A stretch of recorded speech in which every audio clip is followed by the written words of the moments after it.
Hi everybody, I hope you are doing well. Today we will talk about how to fix or how to solve the problem of grayed out on the application of Yazio. We click on settings.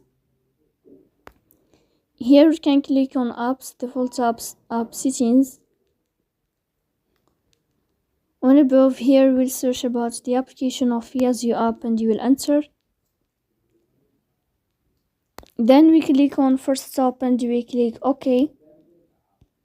Here you will enter to the window of storage.